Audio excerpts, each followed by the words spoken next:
Members of the local business community are extremely concerned about the high and extended level of national uncertainty.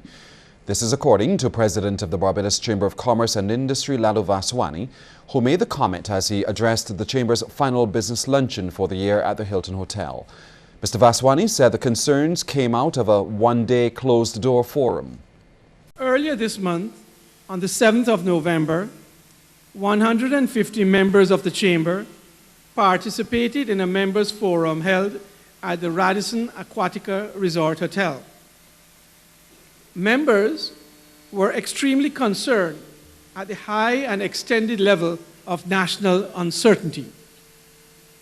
Members then called upon its Council of Management to place before our national leaders our collective and serious concerns, as well as our solutions.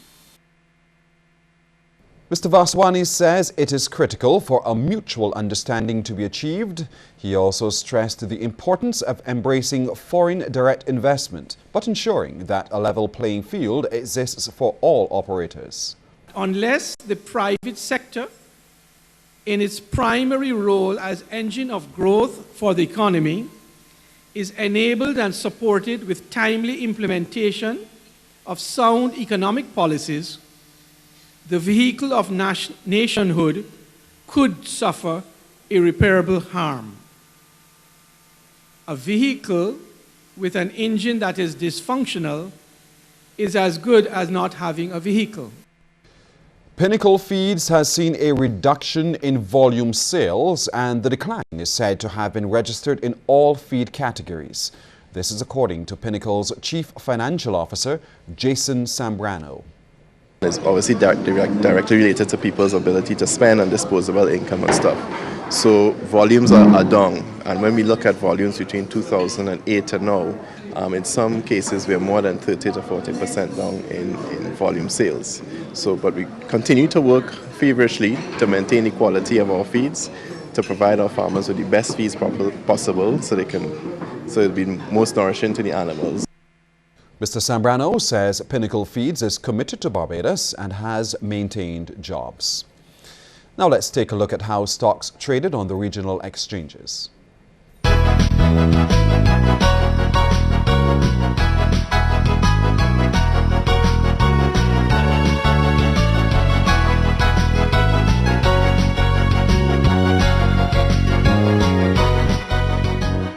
In tonight's Central Bank feature new products and services in the international business sector and efforts to enhance facilitation.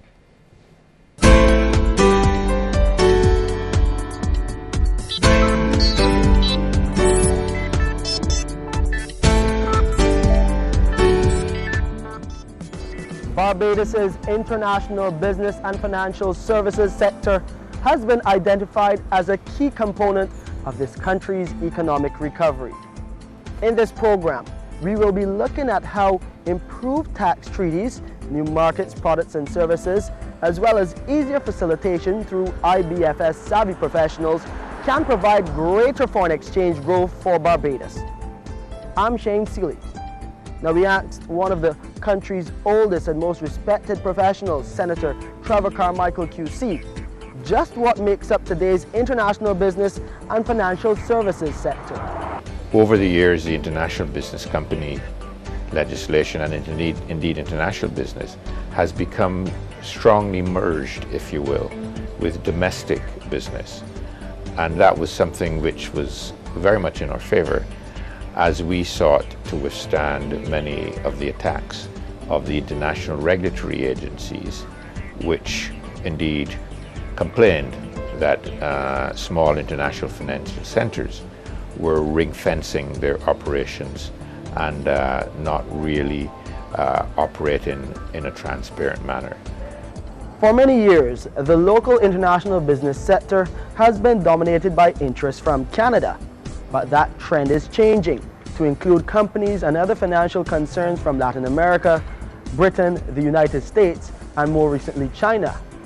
The governor of the central bank, Dr. Dilal Warrell, is urging, however, that rather than go after the numbers at this time, Barbados must be more interested in the quality of business attracted to these shores.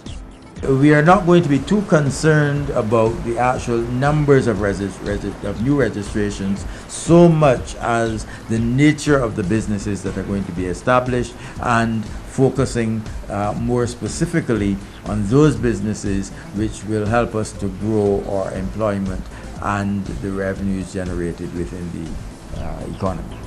And in that regard, all Barbadians are being sensitized to become familiar with the term facilitation, which simply means creating the optimum business environment.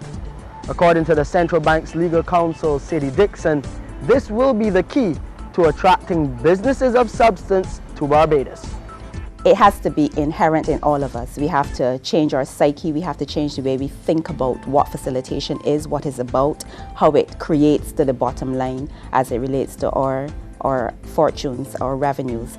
So it's important for every single one of us, the person at the airport, the immigration officer, the customs clerk, the person in the corporate affairs registry, the professionals in the sector, the lawyers and the accountants. All of us have to be extremely professional. Now, as we speak, work is ongoing to upgrade the island's corporate registry to facilitate online company incorporation within an hour.